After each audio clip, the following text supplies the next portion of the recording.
Reggae music, sweet, smooth and full of vibes.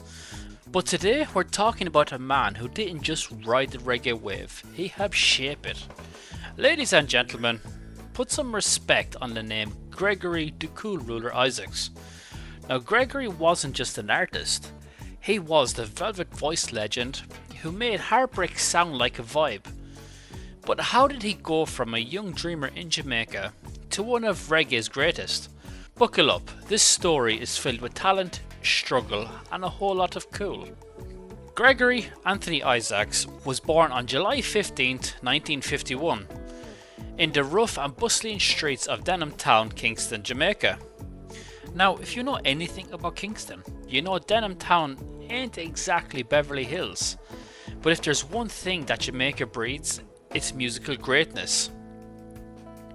Gregory grew up in a time when ska and rocksteady were the hot new sounds and Jamaica's music scene was bursting with talent. Young Gregory wanted in, inspired by Sam Cooke, Otis Redding and his reggae predecessors, he set out to become a singer. And what's the first thing every aspiring singer does? That's right, they enter a talent contest. Now most people win and have their big break, right? Yeah, that didn't happen here, Gregory lost. But did he quit? I'm going to retire. No, he took the L with style and moved on. In the 1960s he joined a vocal group called the Concords. They had a little success, but Gregory quickly realised he was better off as a solo act. By the early 70s, Gregory Isaacs was starting to make waves. He recorded his first hit, My Only Lover, in 1973, a song that's often credited with shaping the entire lover rock subgenre. Yep, you heard right. Before Gregory, reggae was mostly about rebellion, social issues and rude boy culture. But Gregory said, nah, we need some romance in this thing, and gave us smooth, laid back, love heavy vibes that lovers rock became famous for. And then business moves.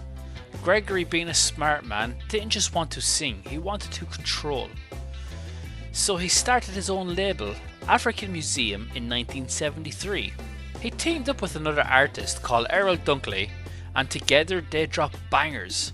Not only was Gregory making hits, he was making his own money. Independence in the music industry, that's a boss move. By the late 70s, Gregory Isaacs was a full-blown reggae superstar. He had the smoothest voice in the game, he was dropping hits left and right, and he had this effortless cool about him. That's how he got the nickname the Cool Ruler. And let's talk hits. Love Is Overdue, a song so sweet even people in happy relationships felt heartbroken. Mr. Brown, a classic storytelling song about a mysterious spooky figure roaming Jamaica. And Front Door, the reggae anthem for every man who has ever stood outside his house debating if he should knock or just accept defeat. But then in 1982, Gregory dropped the song Night Nurse. And listen, if you don't know Night Nurse, stop this video right now, go play it and come back. I will wait for you. Alright, welcome back. Night Nurse wasn't just a song, it was an international anthem. That bass line, iconic. That melody, timeless. And that voice, still giving goosebumps on this day. The song turned Gregory Isaacs into a global name. He toured the world, performed on massive stages and solidified himself as one of reggae's greatest. But while the Cool Ruler was winning on stage, he was battling demons behind the scenes. Fame and success are a blessing, but they come with struggles. Throughout the 80s and 90s, Gregory battled addiction. It affected his voice, his career, and even led to run-ins with the law. At one point, he was arrested for drug possession and spent 6 months in prison.